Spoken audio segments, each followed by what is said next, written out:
Hello everyone, FPL Raptor here and welcome back to another video on my YouTube channel. In today's video we have my Game Week 36 deadline decisions video. This is a weekly series where I take you through your final questions and dilemmas ahead of the upcoming deadline. And if you do enjoy today's video, please do smash that like button, and if you are new around here, make sure to subscribe as well. But without further ado, let's jump into it.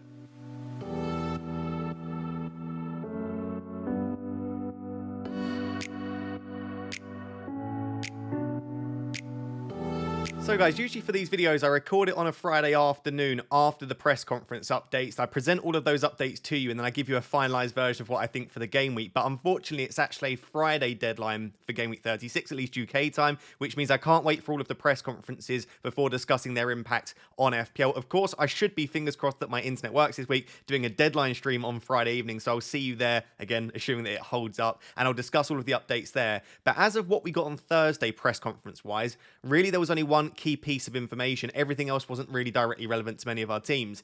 And surprisingly, it was about the man that just never misses a game, Bruno Fernandes. Apparently, he is currently carrying an issue. So here is the quote from Ten Hag, and then there's also a sort of leak going around that it might be something he struggled with previously. So Ten Hag said, also, after the game, we had an issue with Bruno, so he is a doubt for Monday, but he will fight to be a part of this game. As we know with Bruno, never ruled him out for any game, and he is giving his best to be available.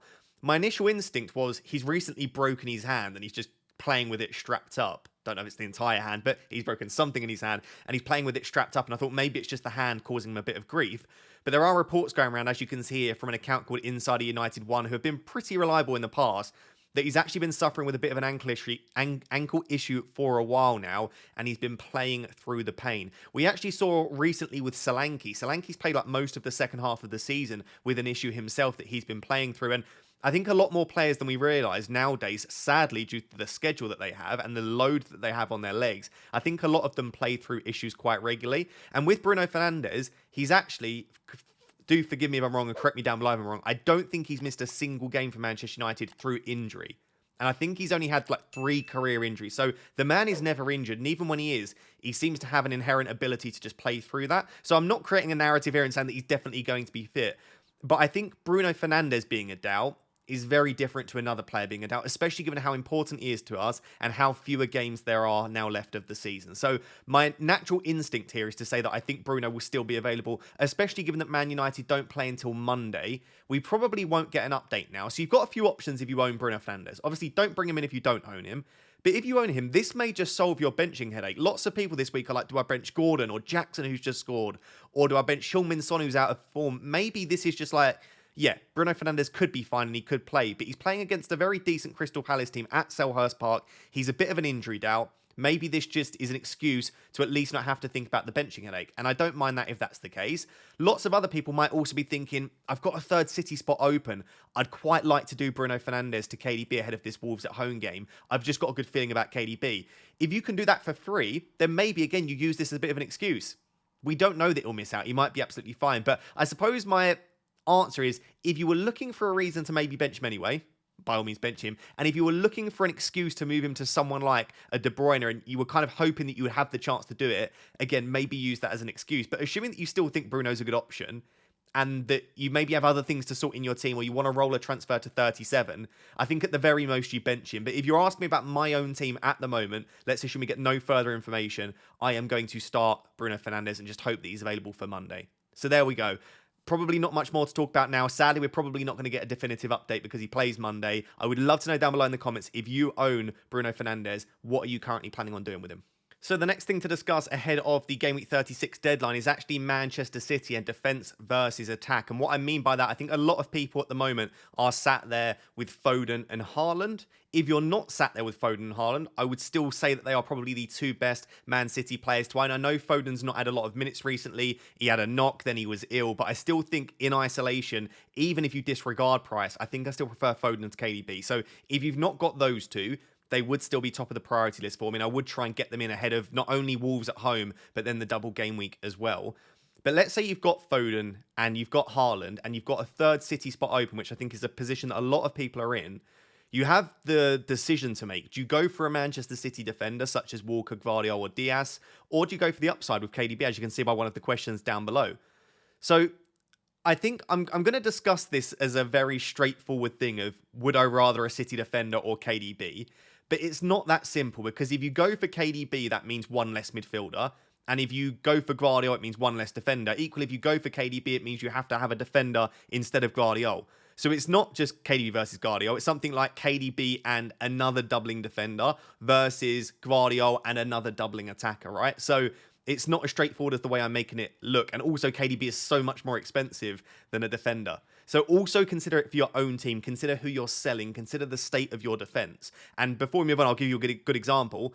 I would rather have KDB than Gvardiol, right? I think triple Man City attack could be very, very spicy and have a lot of upside. But I currently have 4 injured defenders. So for me, it probably makes very little sense to go out there and take yet another hit to remove a perfectly fit midfielder to bring in KDB despite the upside, when I'm probably going to need to make 4 defender transfers in the next 2 weeks, and Man City defence are right up there as being one of the best.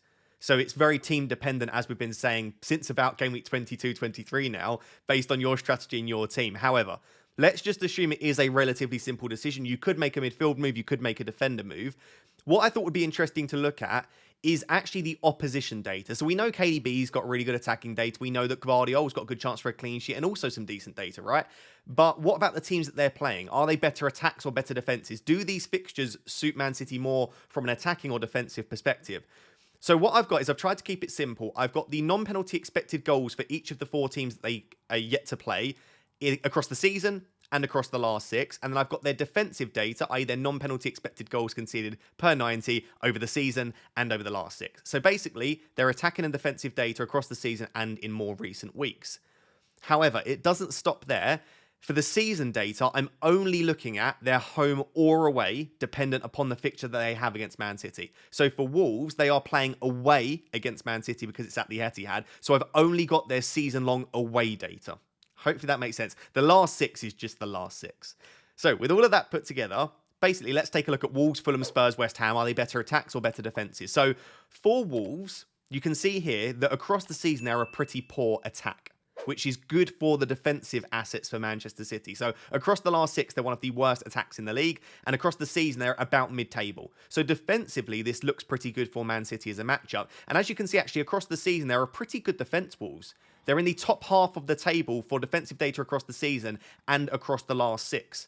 So certainly, at least from a team perspective, the fixture for Man City here looks slightly better from a defensive perspective. So that would benefit bringing in someone like Gvardiol. Of course, it's Man City, though. And if you told me that Man City are going to beat Wolves 4-1, you wouldn't be surprised. So do take it with a pinch of salt. But generally, Wolves are a weaker attack than they are a defence. For Fulham, it's actually relatively consistent. So goal threat-wise, they're 13th ranked this season. And then defensively, they're ranked 13th this season. Across the last 6, they're the 8th best attack. And across the last 6, they're the 7th best defence. So they're about mid-table for both. They're a pretty decent team. You wouldn't expect City to go against them at Craven Cottage and completely turn them over. But I'm not equally viewing this as like, this is a terrible fixture. Something like you just don't want to go to Craven Cottage. I agree it's not an easy game, but I also don't think it's a game that we wouldn't expect potentially a clean sheet or some goals. For Spurs, pretty obvious, this is a game where you want the attackers. I expect Spurs to cause them some issues, and I think that Spurs will probably score. So I would expect that in the double, probably when you put Fulham and Spurs together, double game week 37 definitely benefits the attackers more. I would much rather have triple City attack against Fulham away and Spurs away than I would having a defender in that spot. West Ham is kind of tricky. They're just not particularly good. But generally speaking, across the season for goal threat and defensive numbers, they're again about mid-table. So they're the 9th best attack in the league this season, and they're the 13th best defense in the league this season. But in recent weeks, they are 16th, ranked 16th for goal threat, and they are bottom of the table for defensive data. So across the last 6, West Ham have been absolutely appalling. And whichever way you want to look at that, that's a pretty good fixture for them. So sadly, having done all of this research, it's kind of fairly even. All of the teams that they play, there's not too much in it. I would say the only game where there's a lot in it is the Wolves game. Wolves are a much better defense than they are in their attack. So maybe just about we might be leaning towards a defender here, making a little bit more sense. The only other thing to mention is minutes, because I can say all of this, but if KDB starts all 4 remaining games and Gvardiol only starts 3, KDB is just a better option, regardless of all of the stuff that I've said. But equally, if Gvardiol starts all 4 and KDB only starts 3, well, then immediately I would just go for Gvardiol, especially considering the price and the fact that defenders are really rubbish. It could be really, really nice for you to bring in a Man City defender. So, yeah, I don't think this is an easy decision at all. Basically, I think both are fine. I don't think you could go horribly wrong with either.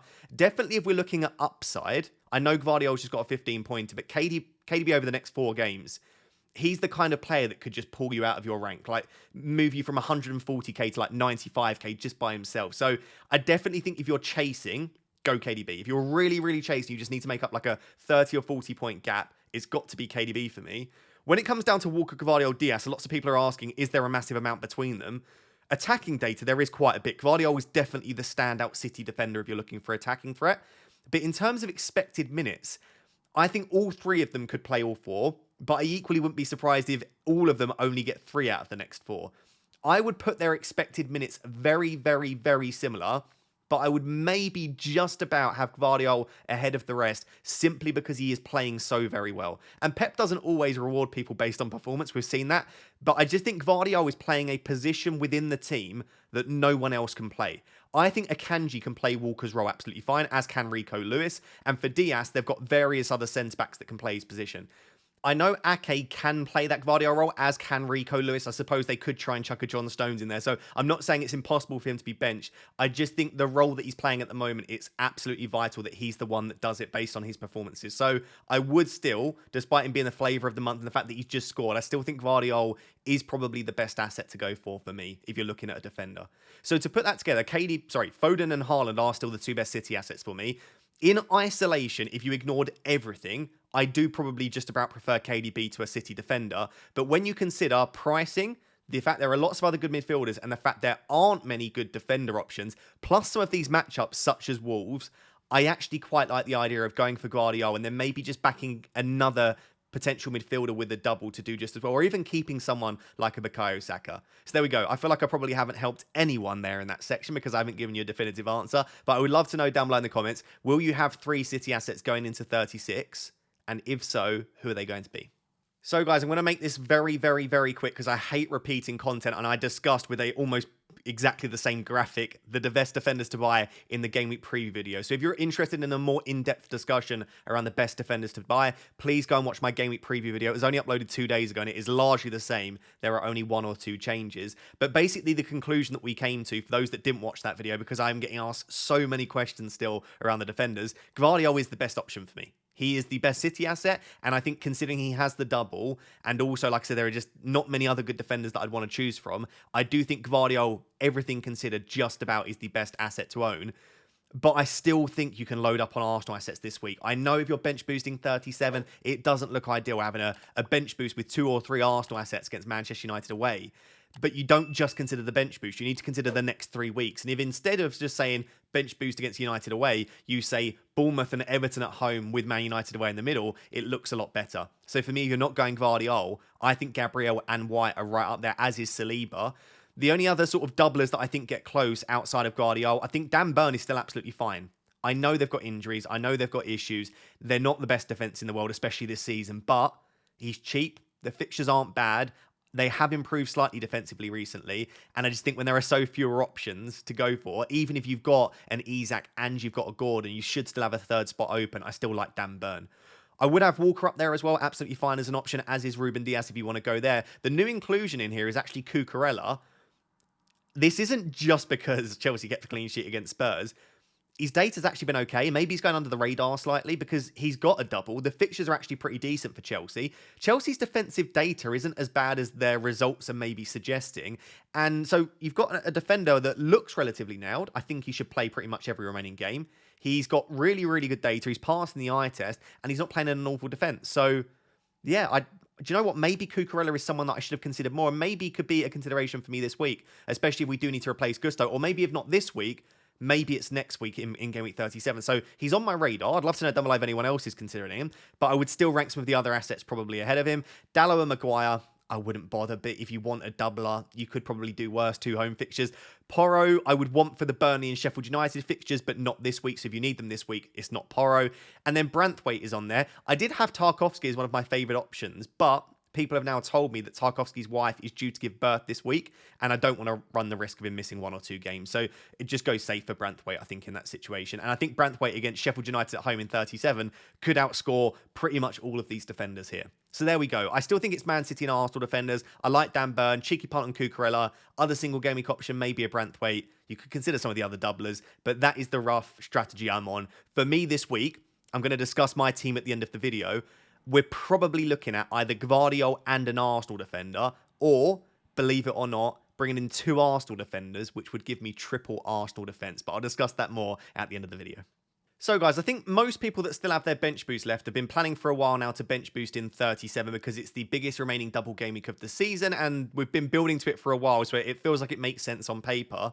But unless you wildcarded in game week 35 or have just got super lucky with injuries, you may well be looking at your team right now and it may have 4 or 5 flag players. And not only have you had flag players this week, but you've had them in recent weeks. And what you're now looking at is potentially a bench in 37 not only is going to take 1 or 2 hits to get there on top of what you've already taken, but you've also got single game week options. So for example, I've still got 8 Nuri in my team. I've still got Raya in my team. I've still got injured players in my team outside of that I'd probably like to remove. So I'm looking at it and thinking, even if I take a hit or 2, I'm probably going to have singlers. And so in my videos this week, and also on Twitter too and other social platforms, lots of people have said, like, why aren't you just bench boosting in 38? You're saying you want to bring in Arsenal defenders who don't have a good fixture in 37, but they do in 38. And if you're going to have a bench of singling options anyway, well, then it gives you 1 further week to potentially make another transfer. So you have to take 1 less hit to build towards the bench boost potentially. And to be honest, there is logic to that. I will just explain, though, the counters to that would be you get 1 more week, which may mean 1 extra transfer. But what you're assuming is that you don't get more injuries in 37, which is a double game week for most of your players. Across 2 games, you could pick up another 3 injuries in 37.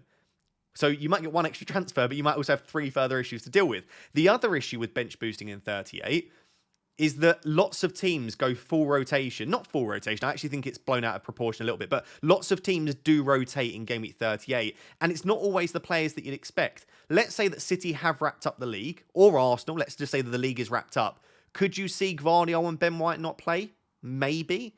I'm not saying you necessarily will. It's their final home game of the season in the Premier League, so maybe you wouldn't, but I don't trust game week 38 to have absolutely no surprises thrown in.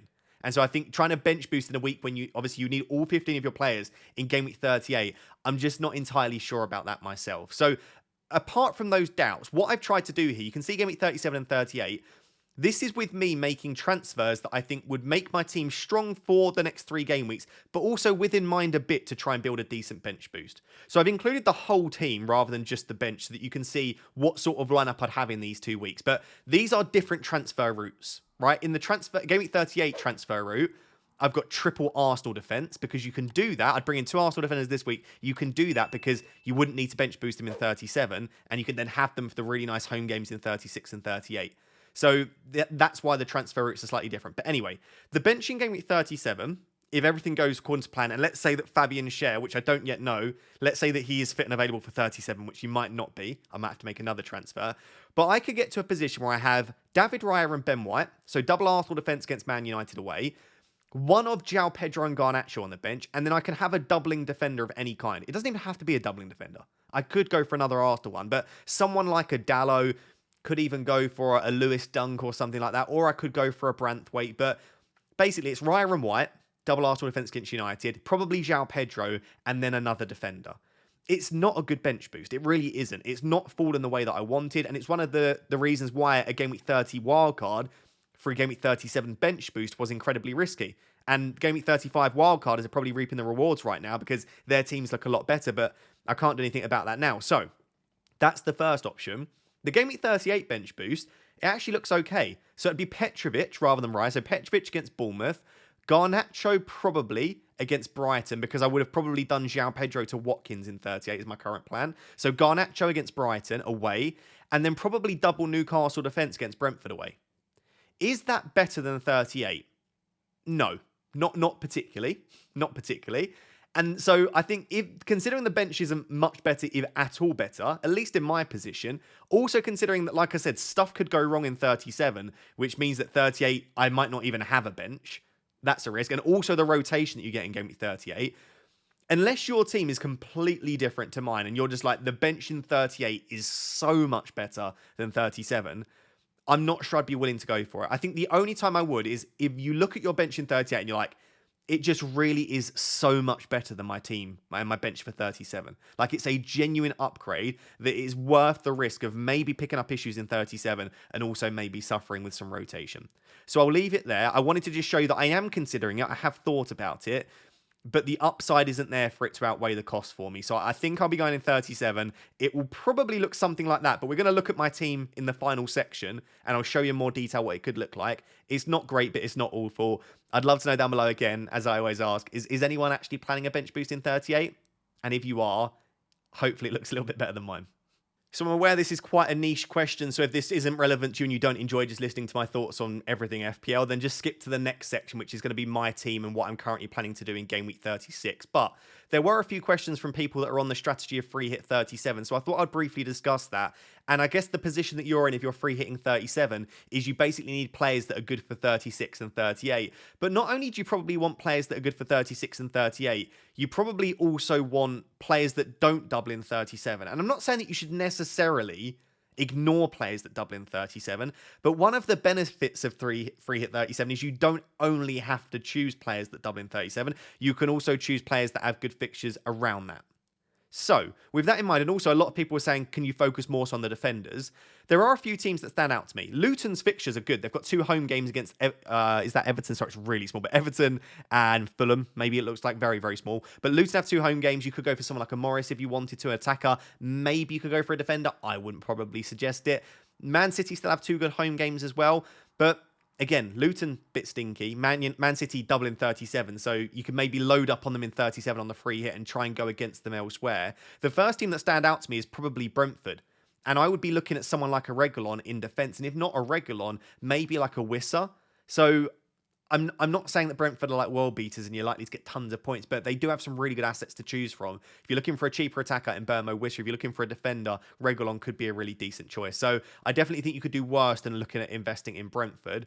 Other teams that stand out to me, Arsenal are a very obvious one. They've got Bournemouth at home and Everton at home. If you don't currently have 2 or 3 from Arsenal, I would say the major benefit of a free hit 37 is you can have 3 Arsenal assets. So I would say above anything else, I know it's not overly punty and it's just quite safe, but not many people that are bench boosting, for example, in 37 are going to have 3 Arsenal assets. So I think loading up and filling out the amount of spots you can have for Arsenal is probably the best way to approach this at the moment. Other teams that you could load up on, I think maybe Nottingham Forest would be a standout team. They've got 2 away games, which is why Fantasy Football Hub. This is ranked according to the best fixtures for just 36 and 38, according to Fantasy Football Hub. Nottingham Forest have 2 away games, so maybe it's not perfect, but their away games are Sheffield United and Burnley. So in defence, could you go for a Murillo? If Willy Bolly's fit, could you go for him? A One-Year apparently is back soon. Chris Wood could be a decent shout. I mean, they've got a few decent FPL options, Nottingham Forest too. Fulham have 2 okay games against Brentford and Luton. Again, they're both away, though, and Fulham are much stronger at Craven Cottage, so that might put me off slightly, but you could go for a Fulham asset if you wanted to. I think if I was looking at this now, and I was on free hit 37, and I was on this strategy, I would make sure I've got my 3 Arsenal spots filled. If I've done that, I would then start looking at assets, assuming that you want to bring in players that don't double in 37 so that you can differentiate from those that aren't on your strategy. I would probably be looking at Brentford and Nottingham Forest with maybe a small eye on Fulham as well. I'd love to know if you are on this strategy, who are your differential options for this week? I would go in defence, Reguilon White, and in attack, I'd probably be looking, at Forest attackers, believe it or not, and then maybe a cheeky Arsenal attacker such as a Havertz. So guys, I thought I'd finish this video by just discussing my updated thoughts around my team. I can just show you what it's looking at, what it's looking like it will look like in Game Week 37 and then 38 as well. God, it's been a long day. So I'm obviously recording this late on Thursday. I don't have all of the updated press conference updates around Van Heck, Cher, Ait Nouri, and Gusto, and also any updated info on Bruno Fernandes. So I'm currently sat here with 5 flagged players.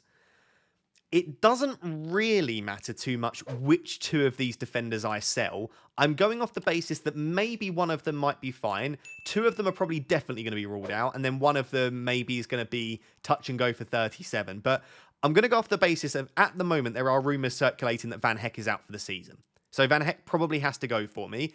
And I think Gvardiol coming in makes the most sense if I'm just going to make the one transfer.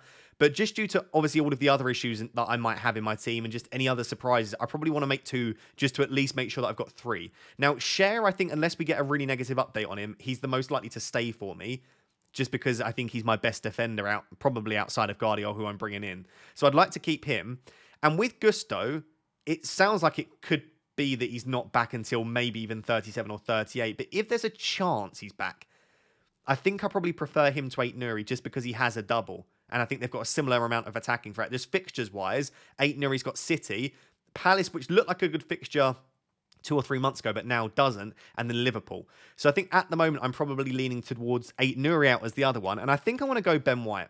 Gabriel's probably the slightly better option, but Ben White's lower owned. And I need to chase some differentials at the moment, given that I'm not at a rank that I'm overly happy with. I'm at 43k at the moment. So let's say that they're the 2 transfers. That would be for a -4 hit, by the way. Again, 2 weeks in a row, a -4 hit for defenders. And I've still got probably 2 injured defenders. But then the team would actually be looking a lot better. I'm not going to bench Bruno Fernandes. Fantasy Football Hub have obviously reduced his algorithm rating projected points because he's an injury doubt. But I think I'm looking at benching João Pedro at the moment. I think. But I'll decide that a little bit closer to the deadline. So, -4 hit in 36. Then going into 37. Let me switch it to 1 game week so that you can see the fixtures.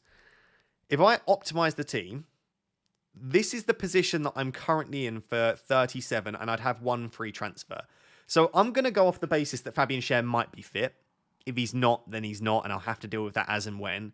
So I'm going to have Raya and Ben White, as we spoke about in the bench boost section. I'll have João Pedro, and then I'll probably use my 1 free transfer to take out Gusto, assuming that he's not available. If Gusto's available and Schär's available, then great, I've got a luxury transfer to use and I can decide. But I'm going to go off the basis that I'm probably not going to get that lucky. So at this stage, I've already got 3 Newcastle.